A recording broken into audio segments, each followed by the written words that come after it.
Hello, check test. Hello, everyone. Good afternoon. We're going to get started in just a couple of minutes. We'll wait for a few other people to file in. But just to level set, first of all, so up front here, if you didn't hear when you were walking in, we have the slides as note paper, so you can take notes if you like. We have pens, and we also have index cards if you'd like to be entered into our raffle for our gift bag, which is organized themed gift bag at the end. So if Kelly wanted to grab some of those, if anybody would like one, raise your hand. And so if you would like to be on our email list, put your email address. Grab you one of those. But at least put your name so we know what your name is when we pick your name as a winner. That makes sense? So I understand that recently you were entertained by Elvis, and that must have been quite a treat. I'll spare you my singing today, but if encouraged enough, maybe I'll sing. I'm not sure. I won't dance, though. I promise you that. I think so. There you go. Okay. Hey, pretty good. So, as a form of introduction, my name is Jeff Turcott, and this is my amazing wife, Kelly Kurtz. and our business is Simply Well Seniors. And today's topic is decluttering and downsizing, navigating the journey of letting go. And we'll go through a lot of different topics today, and we'll discuss a lot of different ideas about downsizing. But first, just to let you know who we are, Kelly and I are realtors, but we're different. We help folks, seniors in particular, navigate the journey to the next place they call home. Whether that next place they call home is a downsize to a smaller home, a condo possibly, or a community where you have independent living and assisted living, or with a relative, co-generational living. That seems to be getting some traction. Or even downsizing in your own home, just staying put, but starting to downsize the process. Kelly and I are certified senior housing professionals, and there's really only about 130 other realtors in the United States that have this designation. And we, like we said, we exclusively work with seniors from the time you decide, if you haven't decided yet where you'd like to go or what you'd like to do, we can start with that conversation. And that's where we start with a lot of folks. So I wanted to ask, first of all, this is a very good-looking crowd. Thank you all for coming out. How many people are still living in their own home, whether it's single family? Excellent. How many people have lived there for 20 years or more? Most of you? How about 30? Okay, 40? Okay. Wow. All right, more than 50 years? Okay. Great. Yes, you came to the right place. Anybody at 60 years? Okay, we got Excellent. 2. That's great. More than 60? 70 years. Wow. That should be a door prize in itself. Next time we're going to bring one for the person that's lived in their house the longest. So that's excellent. Yes. So we'll talk a little bit more about what we do and how we do it a little bit later in the presentation. But we want to thank Kevin for inviting us this afternoon, and he reached out to us late in the year and asked us to come to Wellesley, and we said we would be more than happy to. So we're so happy to be here. So today, let's define these topics, okay? So declutter versus downsize. Oftentimes you'll hear those two words together, declutter and downsize, or downsize and declutter, but they're really two different things. To declutter is the activity of removing things that you do not need from a place in order to make it more pleasant and more useful. Now that's a great goal, isn't it? But downsizing is the practice of moving to a smaller home, or sometimes to a first floor in your own home, potentially, usually because your home has become too large for you, or as a way of saving some money. So typically when somebody's downsizing, they're decluttering first and then downsizing. But let's talk a little bit about clutter and how that happens. And let's talk about some strategies to prevent that clutter first. You might know a place like that. That's A collectible haven for some folks. Lots of collections of antiques. It's organized to the sense that it's not a lot of clutter on the floor, but there's a lot of things there. Or maybe this. This reminds me, and it's not a picture of my son's room, but it reminds me of my son's room when he went off to college. He said, I'll be back in 4 years. I'll pick that up. He never did. And then, of course, there's this kitchen, and we know folks that have that. And Kelly and I, we kind of laugh and say, why do people have so many pots and pans? There's only 4 burners on the stove, right? So you can only use 4 at a time, really? So that happens. That happens oftentimes. That looks like a kitchen that probably makes some good meals, though. They have all the pots and pans out.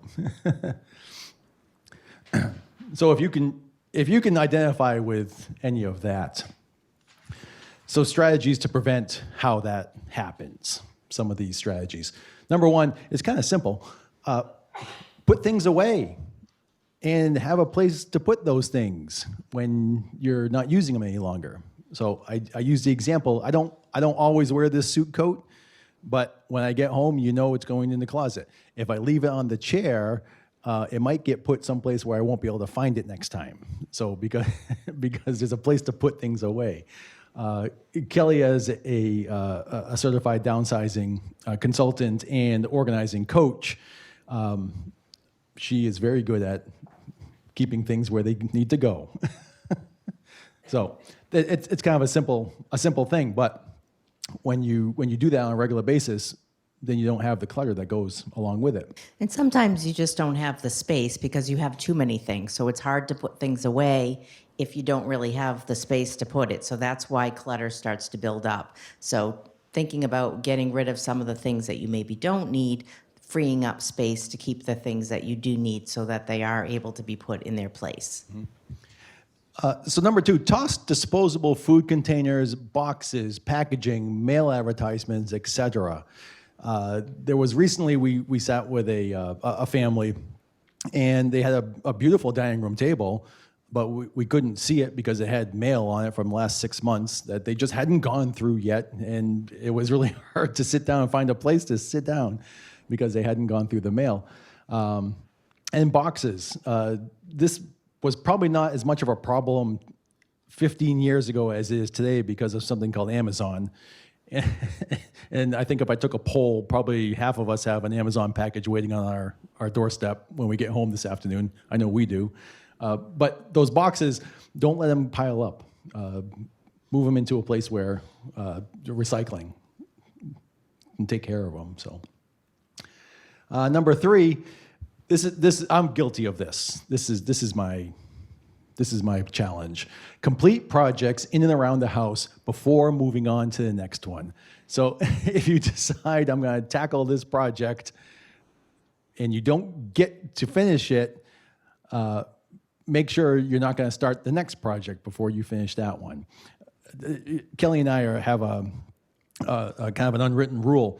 If we're going to start a project on a Friday afternoon, that project better well be done by Sunday night, because we don't want to have to start the week with something that's unfinished. So we've even if it's out in the yard, if it's spreading mulch, we're going to spread as much mulch, or we're going to get as much mulch as we can spread just that weekend. Or if we're going to plant the garden, we're going to do just as much for that weekend so we can finish it. The only exception, or not the only, but one exception is if you're doing if you like jigsaw puzzles. That's something that you keep out. You might do it for a few weeks or a little bit at a time. So, but you typically wouldn't start 2 or 3 jigsaw puzzles at the same time. You would start one and work on that and keep it out, and then put it away or move on to the next one. So kind of thinking of it in terms of that, keeping a project that is manageable that you can work on instead of starting multiple things at once. And or having, you know, if there's tools involved or other implements that are involved, to complete that project and put those tools away before you start the next one. Number 4, examine shopping habits. Everybody loves a Costco or the BJ's and things in bulk. Again, if you don't have necessarily the place to store those great finds and the huge package of paper towels, then if they're in your way, then that might not be the best use of saving that money. So when you're looking at what you're purchasing, if you don't have room for everything all the time, we're so blessed, I believe, in this part of the country that most of us have access to a grocery store, a very good grocery store, or other places to shop pretty close. So we're not having to travel a half a day to go get groceries or to go get supplies or those kinds of things. So Sometimes you might only want to shop once a week or maybe twice a week. You don't get out every day, so you tend to buy a little bit more when you do go. But again, as long as you have room to put things safely, what we always look at when we're in folks' homes are making sure that doorways or pathways aren't blocked with things on the floor, cases of bottles of water or lots of paper towels or toilet paper that would potentially cause a trip hazard. So we're always looking at safety first, so make sure that you don't have so much in storage in places where you could easily be distracted and potentially catch your foot and trip. So that's another reason to keep things clutter-free in your home. does that make sense? Yes. Okay. All right. Again, I'm guilty of this. Tidy up in the evening to start each day fresh. So when you get up the next morning and you're ready to go, that you don't have something that you're cleaning up from the night before. Now, if you just cooked dinner for your family of 25 the night before and you didn't quite get to all the dishes, that's okay. But hopefully they'll stay for a little bit longer and help you clean up. Hopefully you went to your family's dinner and they cooked for 25 and you just came home with a little container of leftovers. So this probably doesn't apply so much to folks, but occasionally, yeah, leaving things out for the next day. Sometimes you're just exhausted depending what you did for the day. So you may have to leave something for the next day. And in that case, you know yourself and your body best and know what your limitations are. So all of these things we're kind of giving as examples, take with a grain of salt as to what works in your lifestyle. But these are just some general tips that we try to just review with folks because they're common sense, but sometimes a little reminder is helpful. Mm-hmm. Good points. So I love this woman saying, "Not today, clutter." She's putting everything away. She's getting things put away, and she's not going to have to be stressed with the clutter. So, all right, let's move on to something talking about downsizing and talking about possessions and talking about things, household goods, collections, all these things that we've collected over time, and the values and beliefs about our stuff. We tend to have a lot of stuff, don't we? And we keep it. But I'm sure everyone remembers, the old radio on a big piece of furniture sitting in the dining room or the living room, and you turn that on a Saturday night or whatever, listen to your music. But then out came, vinyl on a record player, and I can remember my folks having this beautiful piece of furniture. It was the record player and the stereo, and it had all the records in it, and it was right in the living room. And my mother loved to dust that piece of furniture because it would collect a lot of dust. But then 8-track tapes came out, and then cassette tapes. Who here has an 8-track tape player? No one? You all got rid of them? That's good. How many people still have some of the 8-tracks, though? There. That's right. How about cassette players? Does anybody still have the cassettes? Couple, okay. Yes, right. I still have a car that has a cassette player. I don't have any cassettes, but it's an old car. And then this necessarily wasn't me in high school, but when I was in high school in the 80s, everyone had a boombox, and then you play the cassettes. But then CDs hit the market. I can remember in 1988 being in Washington, D.C. on the train on a vacation with my brother and my cousin, and someone purchasing a CD, and the three of us looked at them and said, "What is that? That is amazing." And we were just in awe what that was. But even now, that's gone. I don't have a CD. I do have a CD player in that car that has a cassette player. So I can sit in the car and listen to those CDs. How many people have a collection of CDs? Right. Okay. Hopefully you still have a CD player you can play it on in the car. All right, good. That's good. Good. That's good. But then something called an iPod came out, and we all consume music very differently now. And our phones really are much more a personal computer than a communication device, just because that's where the technology has gone. But we find these collections. That Fleetwood Mac album in the record player, we still have that Fleetwood Mac album. That was a great album. I remember that one. But all these collections that people have, and they just store them away. We find an awful lot of folks still have all these things, and they're not necessarily using them any longer, or they've had their use. Yeah, or a lot of our clients do still use the CD collection, but then what to do with them when they're no longer using them, or where to pass them when they're done using them or paring them down. So we're finding those are harder to donate because not a lot of folks are using them. So even though they're working good for you now, sometimes getting rid of them isn't. You don't find as many people who say, "Hey, I'll take those. I'd love those." It's kind of a lost art, so to speak, just because the younger generations are using the phone and streaming their music online. Correct. Right. Yeah. So it's just an example of how it's gone through over time, and it's like this with with an awful lot of things as technology has changed. So here's some reasons why seniors avoid downsizing, and we'll tie back into that the We belief say about seniors lightly because we're almost at 60 ourselves, so we consider ourselves seniors, and we have even though we're organizers and downsizers, we still have a lot of downsizing to do when we look around. So we're using the term seniors because we're here at the senior center, but I think we're talking about all of us included, so you know. That's correct. Yes.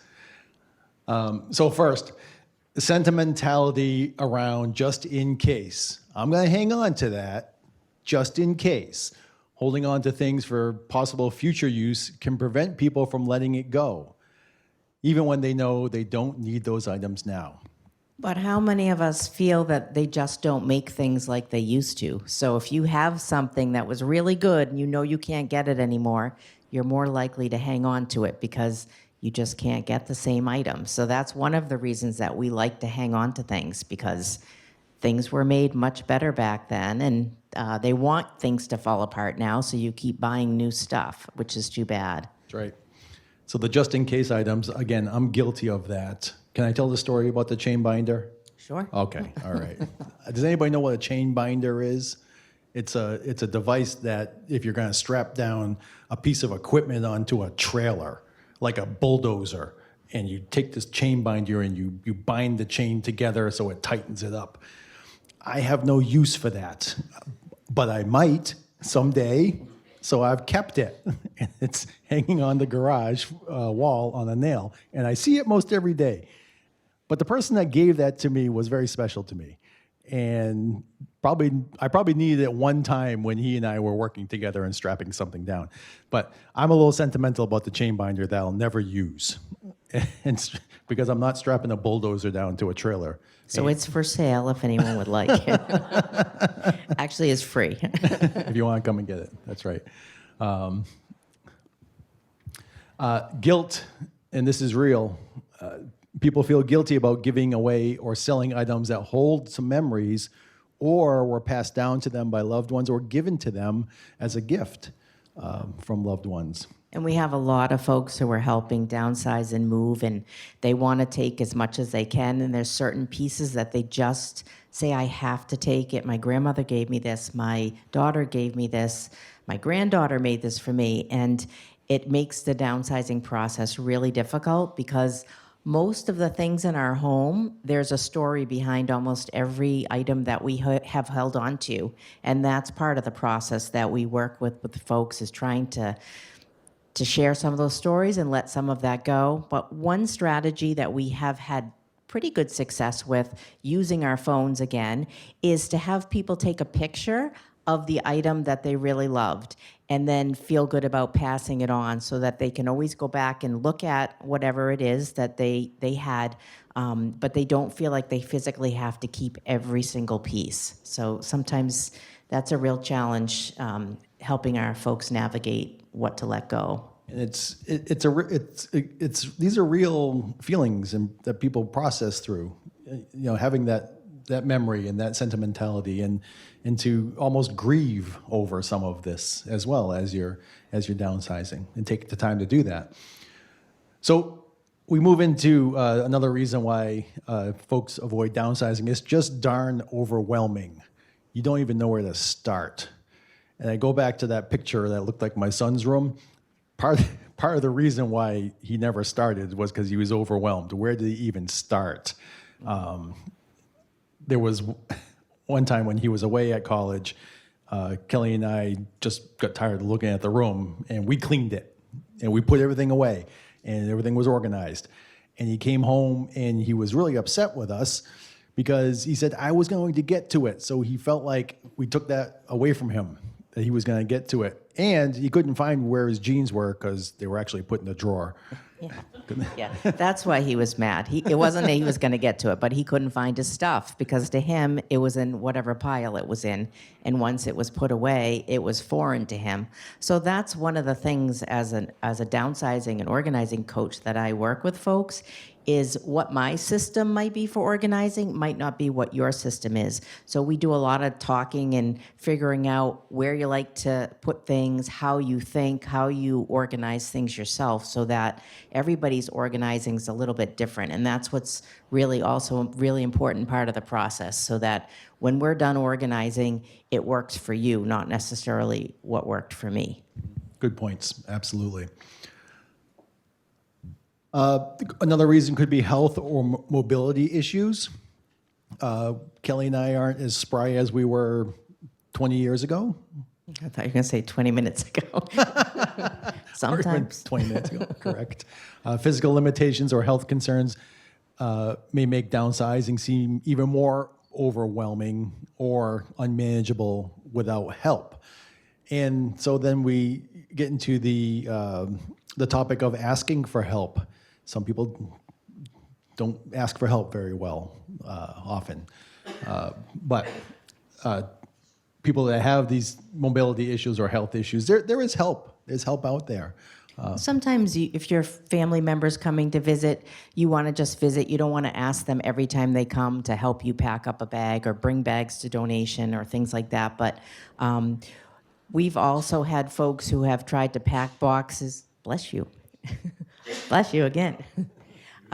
Pack their own boxes and move them. And we've had folks that have actually tripped or fallen or gotten hurt because they didn't want to ask for help. So we're always a advocate for, just like Jeff said, to even if you have the ideas, but you just need some physical assistance to wait for that because no box of books is worth throwing your back out or tripping and breaking a hip or a knee or an elbow.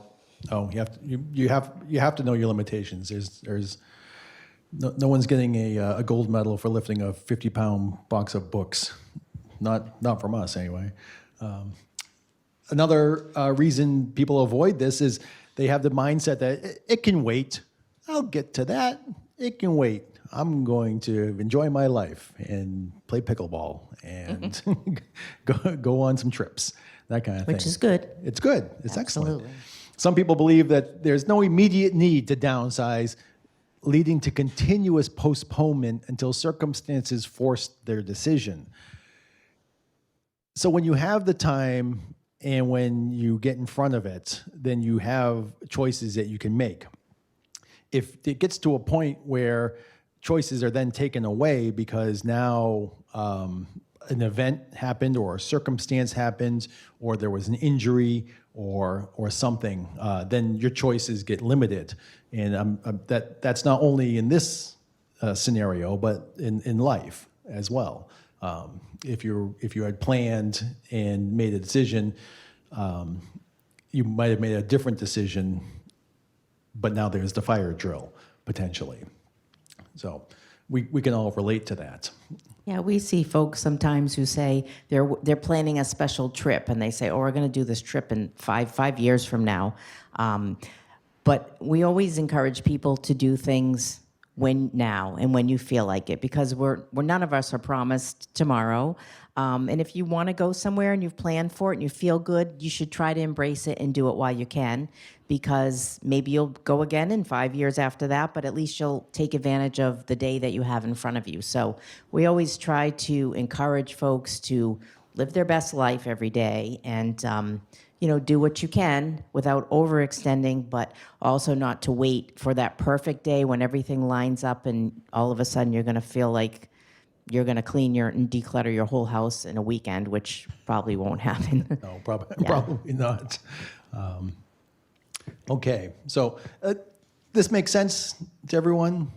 Okay, all right. There's probably 15 other reasons why people put this off or decide not to downsize. And you might actually resonate with one or two of these more than the others, potentially, if this is the position that you're in.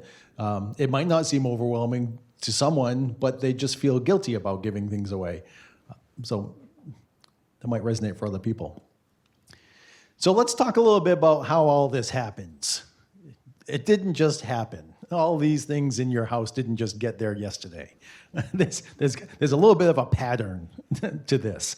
So we'll just start right back at the beginning. When we come into this life, we all come in with nothing and maybe some hair on our head, and that's about it. And so as we grow up and we become a young adult, our needs get met first. And if anybody can recall, their first apartment or going to school, you had some basic furnishings, some clothing, some basic transportation. You might have had the manual Corolla that got you from point A to point B, and it probably didn't have air conditioning either. Or you took some furniture maybe from your parents when you first got married and bought your first house. So you kind of family shared items, and there were fewer possessions, but people passed them along. So everybody used things really and got the full life out of items. Correct. So after a little while, careers get going. Promotions start, better jobs, families grow. Now your wants get met next. Not just what you need, but now what you want, because there's no end to advertising to all of us. Has anybody walked through Jordan's Furniture lately? It's a beautiful place. And everything that we want. Nicer furnishings, nicer clothes, fancier cars, and everything that goes with it. There's no shortage of finding those things to gather and to collect. But then what seems to happen is you have all your possessions in your home, but then possessions of other family members get left behind. If you have a family and they move on, how many people here, I'm hoping a lot, don't raise your hand. How many people here still have things of their children in their basement? Okay. Yeah. It's a thing. We see it a lot. Not only that, but on the other side of that, how many people here have things that they cleaned out of their parents' house that they still hang on to? Yes. Okay. Especially if you've lived in your home for 60 years, 50 years, most likely you have those items. So your basements and your attics are filled with things that are not just yours, but your parents and your kids, and you've been kind of the solid home that everyone comes back to. And since you've lived there for so long, they figure they might as well leave the stuff there because you're not going anywhere. So it's kind of a free storage unit for a lot of folks. Right. I asked that question, but it's a pretty typical response that we get from a lot of folks. So you're not alone. It's the pattern that happens. Then the relocation of belongings occur and storage units get filled. That's what winds up happening. There is no shortage of storage units in and around our area. You can drive into any town and you'll see a storage unit. Most of them are full as well, which is amazing. So here, again, going over what this pattern of accumulation looks like. So at the beginning here, all the way over to the left, that's when you're born. Then you go to college, you gather some possessions, get married, gather some more possessions, middle age, in your 50s, that's the peak accumulation. That's this chart saying that that's when you have the most. But as you can see, that dotted line never reduces. Now what we're looking into after that is how difficult it is to get rid of these possessions, to clean out. So DS1 is downsize one, that you're retiring and maybe you're moving into a smaller home, so it's easier to get rid of some of those things. But then as you get older, it gets harder to do that, more difficult to get rid of those the things that you've accumulated. And at the very, very end, we do work with folks, family members, where their relative had passed on, and now that we have a house full of their possessions to rehome. Let's use that word. A lot of family members that don't want anything that's left in the home, maybe a few items, but we come across full houses. Did you have a question? No, I just want to comment, which is points is if you wait to this point, you have no decision in what happens to it. You're absolutely Right. correct. Yes. The whole premise of this is having a say and a decision. Absolutely. And we talk about that with our clients all the time, about choices and about being in control. And we often say the longer you delay, the more choices get taken away. And it's true with anything, with your health care, with your possessions, with your home, with whatever it is in life, to make those decisions while you can and while you're of good sound mind and feeling good physically.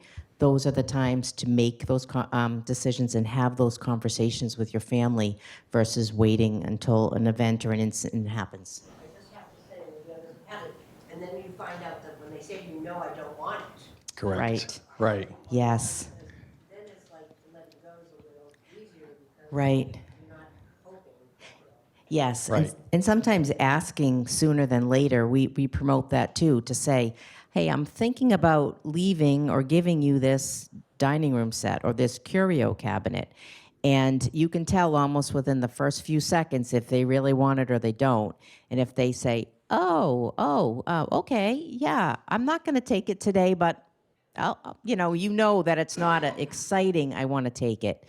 And that we find if someone really wants a possession that you have, gifting it to them sooner than later so you can watch them enjoy it, maybe visit them at their house and see them using something.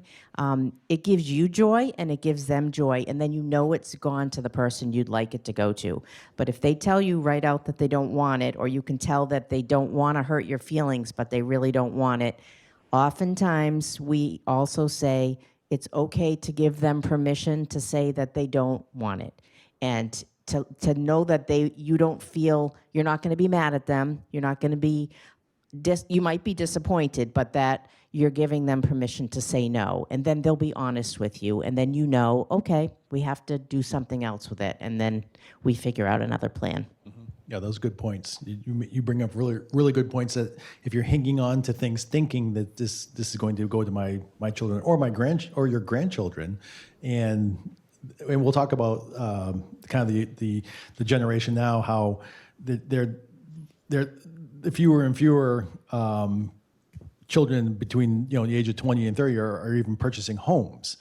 They're in a state of they don't want to own anything. They don't want anything holding them down. So, but giving them permission to say no, and then you working through that with them as well. Okay, that makes sense. Okay, so we get to a point where decisions get made. I need to get rid of some of these belongings. So people start thinking about downsizing, and I would gather that many of you are thinking of that because this topic, you didn't just wander in here, you signed up. So most of you are interested in this, or you're thinking about it, or you want some strategies, or you're looking for some empowerment to work through this, and that's what we're here to give you. You might get to a point where you say, I can no longer care for all of this stuff. As Kelly was mentioning previously, when you're examining your shopping habits, if you're stacking things against doors or against walls and it's becoming unsafe and becoming trip hazards in your home and those kinds of things. You don't want your possessions to hinder your safe living in your home. You'll come to a crossroads that you may say, I must let go of these things I no longer need. So that you're ready to let go of them. Our daughter had great memories with my mother of crafts and baking and those kinds of things. And my mother has turned a lot of things to our daughter, so she can bake for her family, and she can do the kind of crafts that they did with Grammy, making gingerbread houses and those kinds of things. So those are great things that my mother no longer needs, but knows that Ashley enjoyed it, and she will enjoy it now with her children. So has given those things up. One example I'll share here that I always think of. I spent almost 30 years as an occupational therapist, and I worked in a lot of different rehab centers. And a lot of times we would get patients that would come directly from the hospital to go to rehab, and they'd come in basically with no real clothes with them because they fell or went to the hospital. So they asked their family member to go to their house and pack a bag to bring for rehab so they can do their therapy. And almost every time when they would see the bag of what the family member brought, they'd say, oh, why did you bring those pants? Those pants don't fit me. Or that shirt's too small. Or that one itches. Or I hate that blouse. Or they almost had so many things in their closets that they couldn't wear, didn't like, didn't fit, that when someone goes in to pick it out, they pick out whatever outfit they think looks nice. But it's just an example of all the stuff we have that no longer serves us. So I always think of that example when I'm cleaning out my own closet. If I was going to rehab today and Jeff had to bring me some clothes, everything he picks out of my closet, I hope will fit me or I'll be able to wear. So think of that sometimes as you're going through abundance of things that you have, that we all have way more, for the most part, than we need. I know you wouldn't even have to speak a word. You would just look at me, and I'd turn around and go back home, get some different things. But I do take instruction really well. You did. And then lastly, the thought that others will deal with my stuff. We do meet people that have that kind of attitude. I'm not touching any of this. That's going to be somebody else's problem, whether it's my children or my grandchildren or just somebody else. They're just going to leave it. We don't run into a lot of people like that, but as a matter of fact, we run into folks that are just the opposite. And I'll tell the story about the Al that came back from Japan.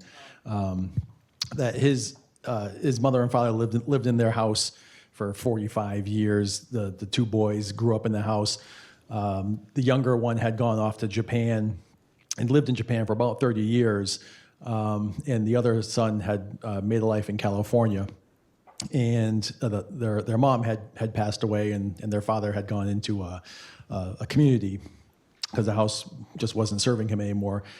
And the younger one came back from Japan. Now, mind you, he's 66 years old himself. And he's coming back from Japan to, take care of what needs to be cleaned out of his home, his family's home. And he took it upon himself as a duty, that was his responsibility to do that. And we met with him and we said, Al, we can take care of this. Okay, you can go through what you want, what you think you want to keep, and go through your process. And it is a bit of a grieving process, certainly because he lost his mom earlier in the year. But we can take care of all of this and get this house, on the market for you as well, and get you some money for some of these possessions as well. But have the house cleaned out. And he didn't take us up on it. And he started with a 15-yard dumpster. And after 3 30-yard dumpsters, he finally got the job done. But that was his job that he took on for himself, and that was what he felt his responsibility was. He went through some emotions. He was angry at first. That why did my mother and father leave this for me? Why didn't they take care of this earlier when they couldn't move it around as much? But to a point where, nope, they gave me a great life. I've launched in my career. I'm coming back to do this. And he did. Yeah, I think he felt guilty too that he hadn't been around for all those years, so he wanted to clean it out. But it was his whole life was kind of passing through his eyes as he was throwing a lot of stuff in the dumpster. It was a really emotional time, and we tried to support him as much as we could. But no one wants to leave that much of a burden for their kids, I would imagine. Most of us want to leave some things, but you don't want to be so pared down that you don't have enough to feel comfortable living in your home, but you also don't want to leave every single thing you can have ever owned in the basement, the attic, the garage, the shed, under the deck. I mean, it was everywhere, stuff everywhere. There really was. So, okay. And we all know it's all good stuff, right? I'm not going to throw it away. It's good stuff. It's just good stuff. But also think about other people that could use your good stuff. There's somebody out there that can use that chain binder. I know there is. I just have to find that person so I can give it to them because it's still good. It's good stuff. I don't need it, but someone else could. Oh, so here we are. One day, son, all this will be yours. And look how excited he is about that. Earlier in the month, Kelly and I were on vacation, and we went to Naples, Florida, to visit with Kelly's brother, who has a condo down there. And we were walking, where the path that we would walk is through the community. It's all single-family homes in a gated community, very common down there. And so as we were walking each morning, we'd oftentimes see, garage doors open, and these are cars that have out-of-state plates on them as well, from Missouri or Michigan or Massachusetts, wherever, and the garage in Naples looks like that. Imagine what the garage looks like in Michigan. If the garage, It just goes to show you that people have a lot of stuff everywhere, and if they have space to store it, they'll store it, and that's part of what we find is the more space you have, the more stuff you're likely to keep around. And it does become overwhelming when it gets to this point, because then you don't know where to start, and it's you just want to shut the door. You just shut the door. Yeah. But we thought maybe we could have a Florida division, so we might end up wintering down there and have our business down there, and we could have a lot of clients, I think. I think we would. Yes, we would.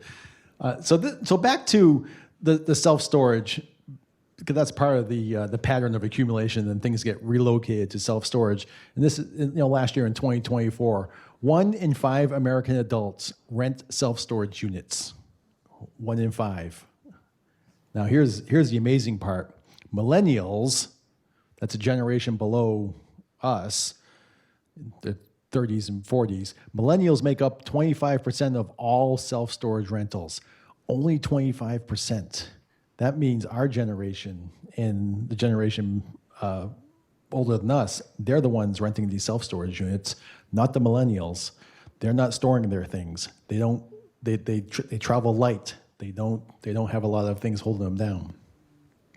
Another visual that I like to share with people is if you imagine you're going through the airport on a trip and your flight's getting ready to board, and all you have is either a small rolling carry-on or a duffel bag or something, and then you see the other people that are just checking in with tons of luggage, and they're dragging everything through the airport, and their stuff's falling off the cart. I mean, those are the people that can't run to the gate to get on their flight. If you just have a light travel bag or a small carry-on, you can visualize how much lighter and how much easier it is to maneuver through a place if you don't have a lot of possessions. So I always think that's a good visual to remember. Am I dragging all this stuff or dragging a beach wagon through the sand loaded with stuff, or do I just have my towel and my book and my lawn chair and beach chair, and I'm going to just sit on the beach and relax? So lighter a lot of times is better, and it's a lot more freeing if you have less. Yep. Going through life having less and not being burdened. So again, looking at the generations, from the greatest generation, folks in their 90s, the silent generation, World War II, baby boomers like us and others in the room, those are people that are currently downsizing, that they have extra, they have excess, they're currently downsizing and moving their possessions. Now, the Gen X, the millennials, the Gen Z, our grandchildren, even the Gen Alpha, those are recipients of the excess from downsizers. Now, we just saw that only 25% of millennials have storage units. And to your point, they don't want the burden. They don't want the possessions. So that's what makes it even harder for our generations to downsize and pass these items on, because the generations below us don't want them. And a lot of times with the housing market, they don't have the finances to actually purchase a home. A lot of the younger folks, they have student loans. A lot of them are moving back home to live with their parents or live with family members. So they don't have the physical space to even take the things if they wanted them. And then to have to get a storage unit to store a dining room set for a house they may or may not ever have, they don't want to do it. So that's another thing that's roadblocking the younger generation from taking items, is because they just don't have a place to put them.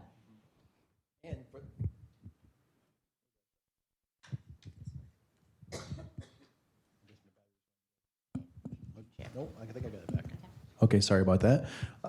And folks that have apartments and they're moving from one place to another. There's a great thing called IKEA, and that furniture can get broken down, and then when you don't need it any longer, then it just goes away. Other outlets, Walmart, everybody has that. Our that Facebook Marketplace, if you've used that at all or seen folks using that, people will buy and sell items for cheap on there. And when they're done with furnishings from an apartment, they'll list it on Marketplace, sell it, move to the next city, and buy new stuff. So they're traveling with the travel carry-on, not the big luggage. Right. Okay. So thank you very much, everybody. Have a great afternoon. No, that's not it. We wouldn't leave you like that. We just gave you a lot of information. Now what? What are you going to do now? Well, let's talk a little bit about that. Everybody knows how do you eat an elephant? One bite at a time. You are correct, sir. One bite at a time. Start small, and then you'll get motivated. In our business, we meet with a lot of folks, and we love meeting with folks early. I say, even when they're just thinking about, I've lived in my house for a very long time. My children have moved on. This house is more than what I need. I don't know exactly what I want to do next. Let's just have coffee, and we'll start talking. And what we ask people is, we want you to think about where you are going next. And that's can be a very long conversation, can be a short conversation, but a lot of things to consider. Where do you want to go? Is your family local? Do you want to stay here or wherever you are? Are you surrounded by your community, whether that's church or other organizations, other folks that you're surrounded with, where your friends are? Medical doctors and appointments. If you have specialists or people that you really are connected with, a lot of folks want to stay in the area so they can stay with their medical providers. That's a real big one. So we have those kinds of conversations with people. Really think that through, and bring other people into the conversation with you as well. You might have a daughter, that's living in California or the western part of the country. Maybe that she's a nurse and she thinks she knows everything and knows what's best for mom and that kind of thing. But you're in control. It's your decision. You decide and go through these conversations. So that's the first thing. Think about where you're going next. Even if you're in your own home and you decide, I don't want to go upstairs to the second floor bedroom any longer. I want to move that bedroom downstairs. I want to have one floor living. And that's a good choice for a lot of people as well. Mm-hmm.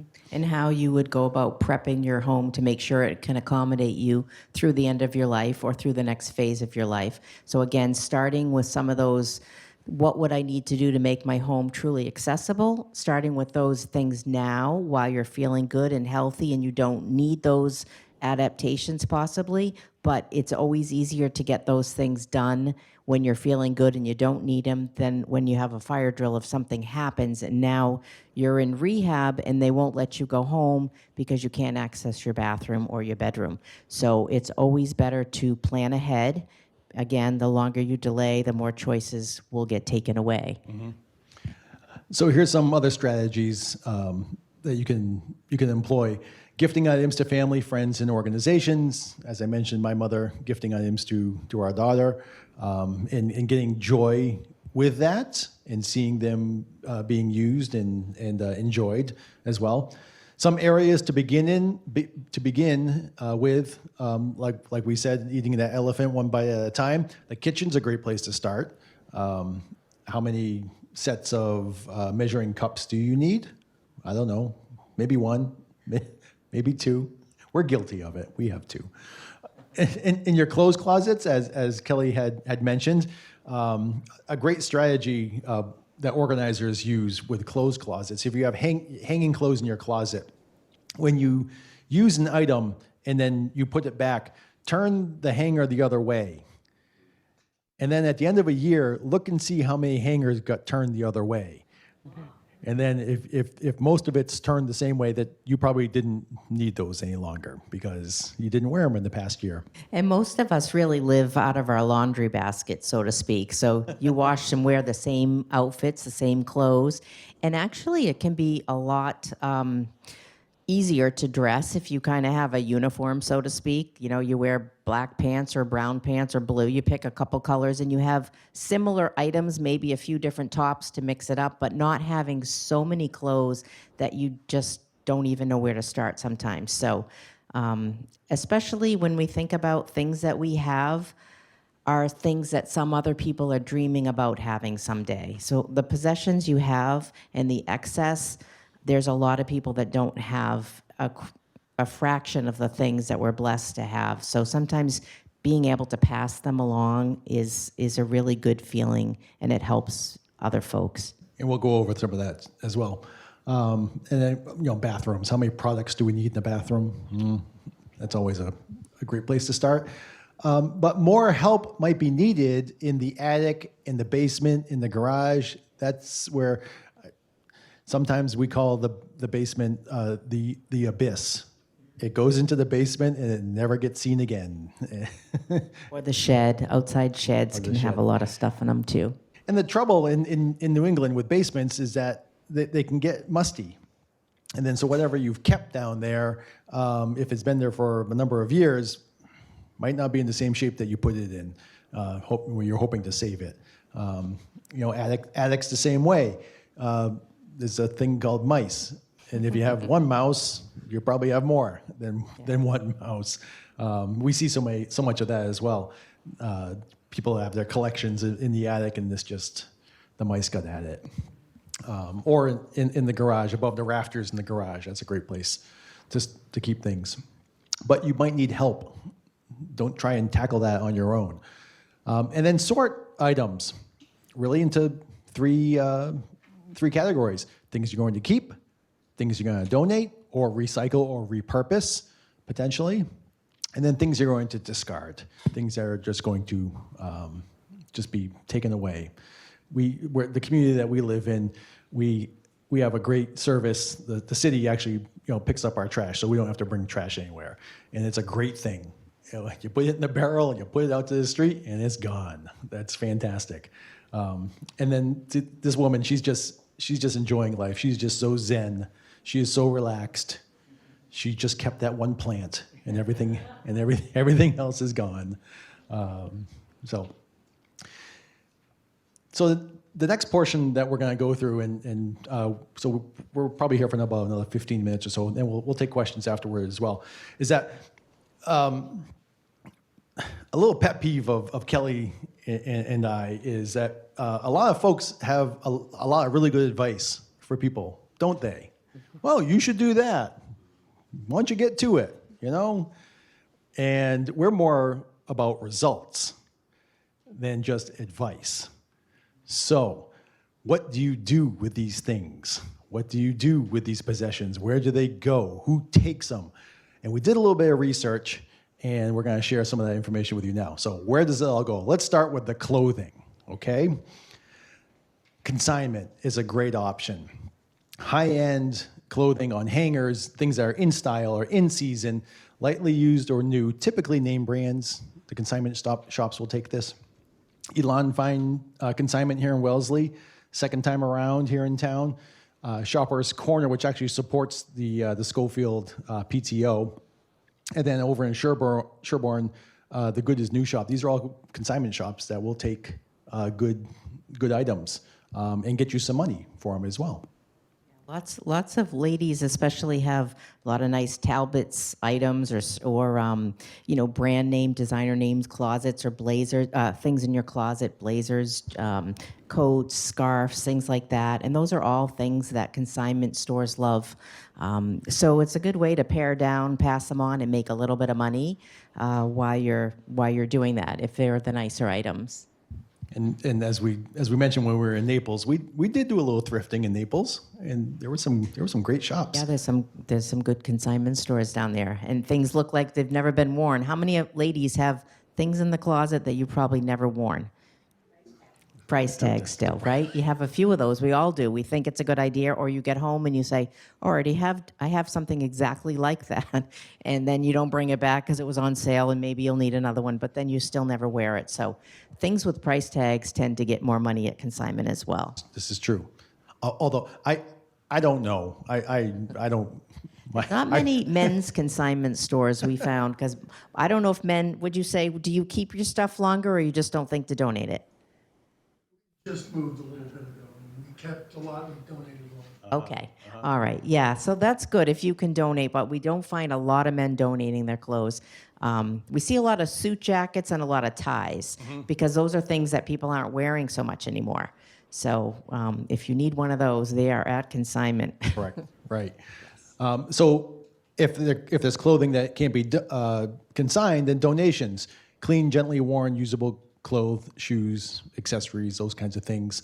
You see these bins, around town. Planet Aid is the yellow bins. Catholic Charities, the white and blue bins. There's always Salvation Army or Goodwill. Pink Flamingo Recycling Company. Those are the pink bins. Those have been showing up recently. So even I know that because it's hard to get rid of textiles now. You're not supposed to put textiles in the trash. That you can put things that aren't necessarily wearable any longer in these bins, and they will recycle them rather than hiding them in your trash to go to the landfill. Yeah, like if you have an old pair of sneakers or a sweatshirt that's got paint stains on it or something, and you've just worn it out and you want to throw it out, but you can't stick it in the trash. You can still stick it in those bins, and they'll go to these giant distribution centers where they will sort through them and take the stuff that's not usable, and they'll dispose of it, recycle it responsibly. So I don't think a lot of people still know that or think that. You think only stuff that you should donate would be nice or usable, but you can throw some of the things that are not great shape as if they are textiles, and they'll take care of it. Right. So that's clothing. So let's talk about household items. Again, consignment of household items such as housewares, furniture, accessories, vases, pictures, those kinds of things. Again, the Good is New shop in Sherborne, they'll take those. Furniture Consignment Gallery in Natick as well. Resale Resolutions. They have a website, and you can call them, and they'll come out and they'll assess what you have, and they'll pick it up. Pick it up, yeah. Yep. A tough thing to get rid of that most people have are big curio cabinets, dining room sets, things like that. So you want to check ahead with folks. Obviously, you're not going to stick one of those in your car and drive it down there, but they'll pick up if they're taking them. Yes. Is it true that nobody wants brown furniture anymore? It depends on the furniture. Some folks are still getting it. It's kind of having a little bit of a comeback, but because it's solid, usually the brown furniture is the heavy duty stuff, and there's a lot of people who like to do refurbishing of furniture. So sometimes somebody crafty might whitewash it, paint it, because it's so solid. But if it's super heavy, it is harder to get rid of. So it depends on the piece and what the consignment stores are taking or at that time. So sometimes it ends up in the landfill, which is really sad to see happen. But when you can't even give it away for free and you have no other choice, sometimes that's what happens. But we always try to find a home for things because there's always somebody that could use it, even if it's in their garage to put tools or something in as like an extra storage cabinet or in a basement to store off-season clothing. So again, donation of these larger items, usable items in good repair, furniture and housewares and small appliances and those kind of things. Salvation Army, Household Goods in Acton actually helps folks that are just getting started or getting back on their feet. They set up about 50 plus apartments per week all over the place, and they take all kinds of really good, gently used household goods. And the nice thing about that organization is they let the folks who need the things come in and do shopping. So if they're setting up their supply, they don't pay for it, but they get to walk through and pick out the items for their new apartment or their new home. And it's really nice for them to feel like they get to make some choices with nice things that people have donated. So it makes everybody feel good. You feel good donating it, and the folks who are receiving it love it. Mm-hmm. But also Restore, which is part of Habitat for Humanity, location in Ashland. Savers in Framingham take clothing as well as household items.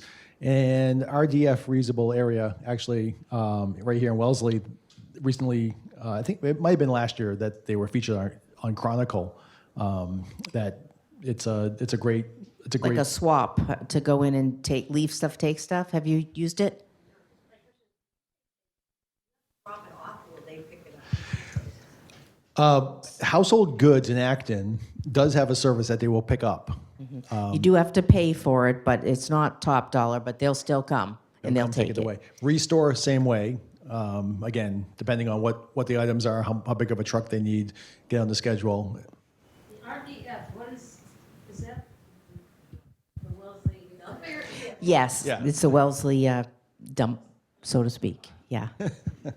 Has anybody used that service at the? Yes, a couple folks. Yeah. Yeah. So it's nice. You can drop stuff off and take other things.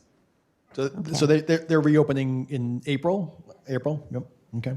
That's a great place to bring things. Okay. That makes sense. And take things. Take things. I know. You drop 2 things off, bring 1 home. That's okay. That's okay. Okay. So, documents, photos, books. Typically, donation. Bay State Book Company has drop-off bins. When Kelly and I are helping families clean out homes and we're donating and helping them donate, when we find a bin of Catholic Charities and then right next to it a Bay State Book Company bin, that's like gold. We're like so excited because we can empty our cars, usually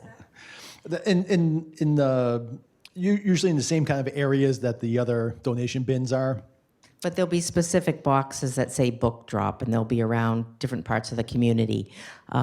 On the Bay State Book Company that has the white boxes, there's a 1-800 number on the bin that they will do a pickup of larger books. So if you have a lot of books, like we're talking 100 plus books, library. they will come pick them up for you. You have to call and schedule, and it may be a week or 2 out, but they will come. Did you have a question? More than words. We'll make note of that. Everyone Thank heard you. that. More than words, and high-risk youth run the organization. That sounds great. More than words, there's a location in Waltham, and if you have a certain number of books, they will come and pick them up. Perfect. It's a really wonderfully run Mm-hmm. charitable organization. Great. That's great. Yeah, thanks it's for nice bringing to that to our hear these attention. things. And there's sometimes you guys have a lot of resources that if you know about, share them with each other, because sometimes there's almost secrets. You want to let people know because it is hard to find places to donate. Right. So, I'm sorry. Do you have another one? Anybody have another question? No? Yes. Slides. Yeah, that's a little harder. The donation of those. What we found when folks have photographs and those kinds of slides is that there's a couple of online resources. Scan Cafe is one of them. They'll digitize those photographs and slides and 8mm movies, those kinds of things. They'll digitize that, and it's relatively inexpensive. You have to ship them to them, obviously. That's a good resource as well. Story, would you donate picture frames? Uh-huh. Take your pictures out. Yes. They don't necessarily take the pictures out of the frames. Right. And you can find yourself. Someone else's living Somebody room. else, Yeah. right? Exactly. That's right. Yeah, that's true. I mean, when you throw things away, you don't think of it. No. Right. That's right. Yeah. Oh, Wow. So when you digitize your photos in your media, we've really been enjoying our digital picture frames that our children got us for Christmas. And then there's every once in a while, more than every once in a while, almost every day, there's new pictures of the grandchildren on the frame, and we'll be sitting watching the 6 o'clock news, and there's a new picture of Dalton on the picture frame, and so that's a really great way to have those memories and have everything, and it's not cluttering, and it's not sitting in a box. Yeah, and if your kids are Mother's Day's coming up, Father's Day's coming up, and they never know what to get you, or they get you a collectible that you have too many of, and they say, "What do you want, Mom, for your birthday or Dad?" You can say, "I would love a digital picture frame," and with that, have them set it up for you so it's working, and then they can just email pictures to you, or your family, anyone, friends can email them right to your. There's like a code you get, and it goes right to the frame, and then you can just see new pictures all the time. It's really nice. It's a really good resource. So, how to discard these documents, these photos? A lot of local banks will have a shred day. A lot of local council on aging places like Wellesley here will have a shred day. Keep an eye out for that schedule. Staples will shred as well. They typically charge a fee. It's per pound, but they'll shred your documents. And if you have a lot of shredding, Shred Nations will actually come to your house. We've had them come to folks' houses as well. And you can. It's kind of a neat system. They have a truck and the shredder. You can watch the documents being shredded. They have a screen. They have cameras. You can watch your documents actually getting shredded. Yeah, because sometimes with identity fraud, you wonder if you drop something off, what really is happening to these? Is someone rifling through them and looking for your social security number? Exactly. But with the Shred Nations, you see it actually happening. So it's kind of nice. Yep. And they have a minimum, I think it's $275 worth of stuff to come. So maybe you and a neighbor or you and a family member, if you don't have quite enough, could bring their things over, and they do it all at the same time. Yep. So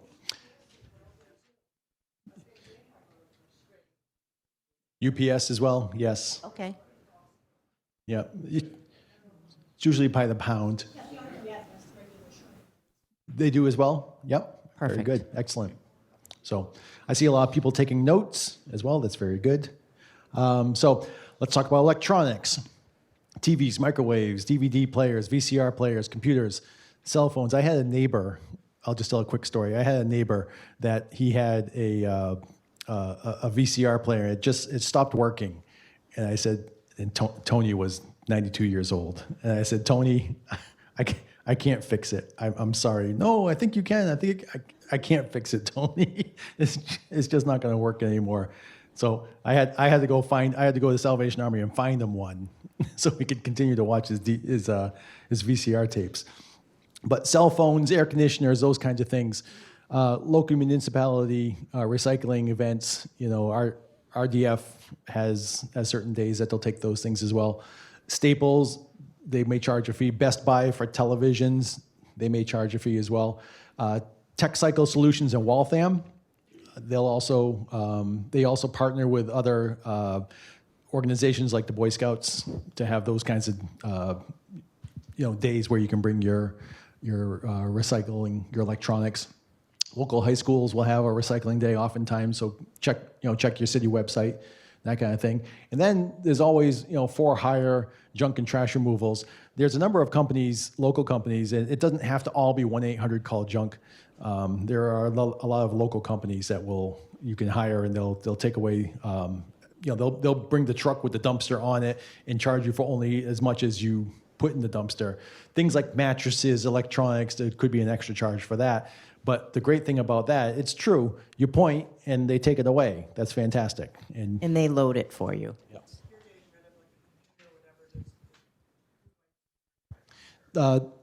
Tech Cycle Solutions will. Yep. They'll wipe that hard drive for you. Does that make sense, everyone? Good? Okay. Almost done. Almost done. So here's a resource, a great resource. Keep This Tossed At. Jamie Novak is a personal organizer. She's an author. She's a motivational speaker. This book is actually in our gift bag as a giveaway today as well. So, but if you want to look, you can get that book on Amazon. You can order it this afternoon, and you might Have it even tonight. You might even get it tonight. Yeah. But It is good because it's a very simple way to start with a small thing like a junk drawer or a dresser or one cabinet, so you're not feeling overwhelmed. So, where do you turn for help? And when do you start this? So, it's no better time to start than now. You all made the commitment to come here today, which I applaud you because you've taken the first step to start thinking about this and getting some things to do. Yes, ma'am. The best thing to do was advice from my daughter, and when you get rid of it, you put it on the lawn by the post office, post box. Yep, Disappears. that is true. That is true. Almost every street in America, you can get rid of stuff. She took all my junk jewelry, Mm-hmm. put it out. She took it home, she lives near a school, put it on her lawn, the kids picked it up. Sure. Perfect. Yeah. Yeah, that's an easy way to do it. Even some furniture if you can get it out there. Right. What do you do with jewelry that's costume jewelry? Some of the consignment stores will take it. There's a lot of younger generation that love vintage kind of costume jewelry and things. So there is a market for that actually. So I would say definitely you could bring it to consignment, and you probably have good luck with it there.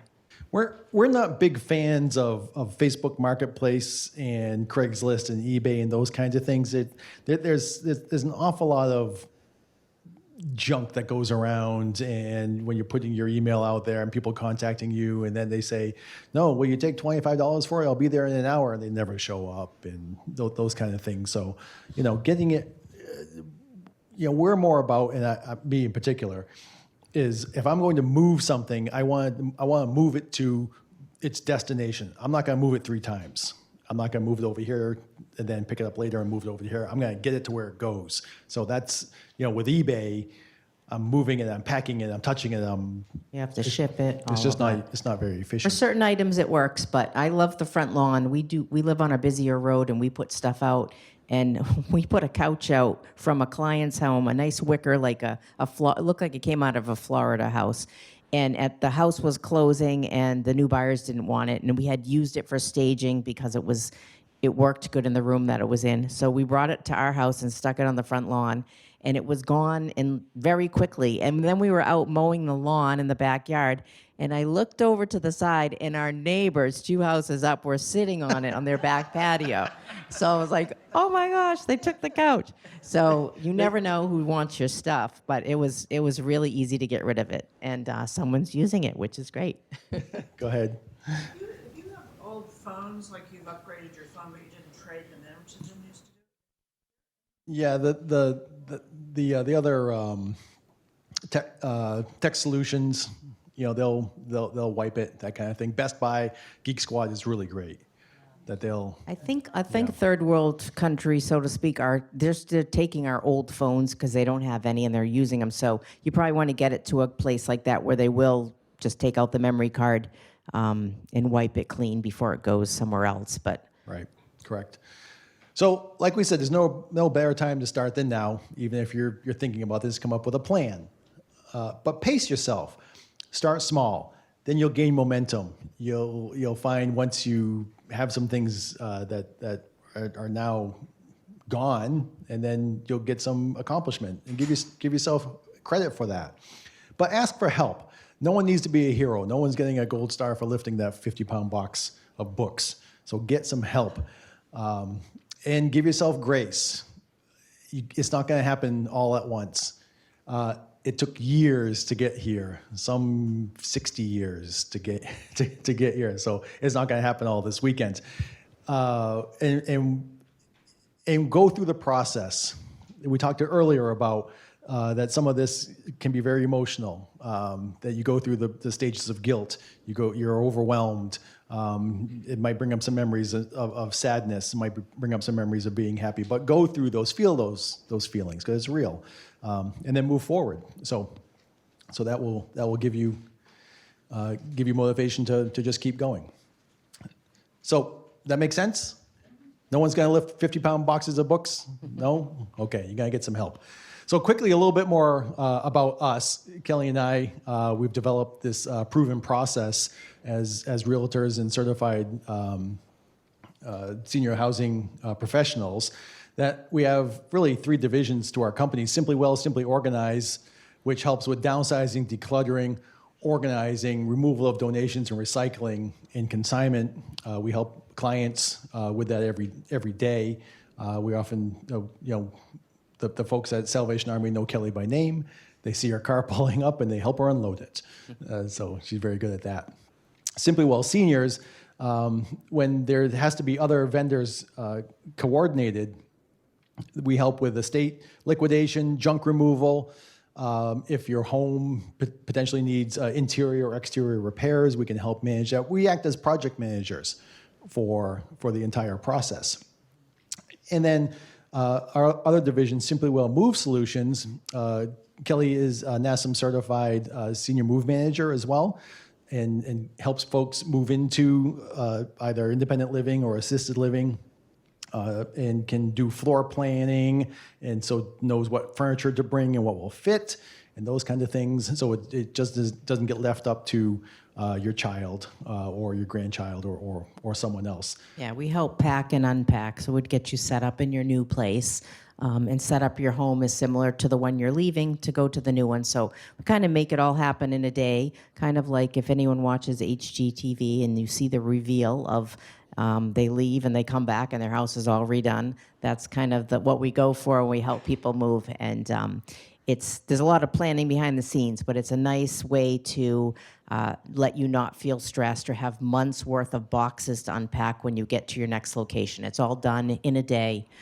essentially, and it's pretty seamless. Some of the voicemails that Kelly has kept on her phone is from clients that when they, at the end of the day, they come into their apartment that we set up during the day, and they moved out of their house. They spent the last night in their house, and now they're going to spend this next night in their apartment. And when they come into the apartment and they say, "This just looks like a mini version of my home, and thank you so much." And we save those, and we get a little teary-eyed sometimes when we think about it. But what a burden that took off of folks.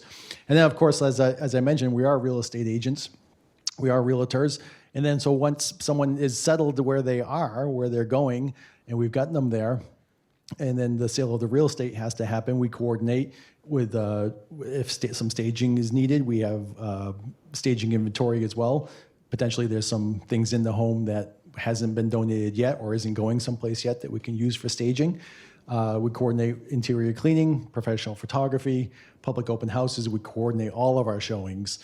We don't just give out the lockbox and let somebody else go and see the house. We coordinate with everyone. And it's really a white glove service for folks that we offer.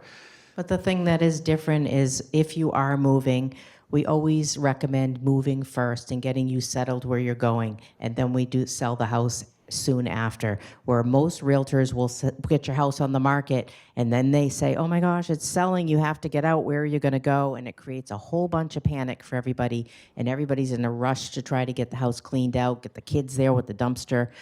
We do it a different way, almost reverse of what anyone else does, and we find time after time it's the way that is supposed to work for most seniors and their family, because it takes the stress off of you and it gets you settled where you are in the new place. And if there's something that you weren't sure you could take with you or not, it might still be at the house, and we can still get you that piece of furniture to add to your new location, and you won't feel sad that it's already been donated or given out at the yard sale or whatever. So we really take in the whole process, and work with you to make this as smooth and as stress-free as possible for the transition. So for a certain amount of time, we kind of become your surrogate children, and we're doing the heavy lifting. And we might come for Christmas if you ask. But one of the reasons why we developed this process is because oftentimes we would get called in the 11th hour, and their house has been sold. The realtor is picking her sign up, and the house still needs to be cleaned out, and someone isn't moved to where they need to go, and then we're coming in. So we kind of we flipped it and developed a better process for everyone. So be happy to help anyone that would need some help. Just some upcoming events. We do a monthly seminar in Leominster, and next month's coming up, Embrace Solo Aging. In May, we're going to be talking about estate planning, trusts, and wills. We actually record all of our seminars, and they are on our website, so you can view them. And we go all the way back to last year as well. So if there's a topic that you see that you're interested in, or maybe you think maybe your adult children might be interested in that topic, and you want to send them to the website as well, all that content is there for you. Okay? So, has everybody that wanted to be in the raffle filled out a card? Oh, there's a couple more. Sure. You're welcome. Yes, Sure. you still have time if you want to fill out a card. Yep, we'll bring you some blank ones.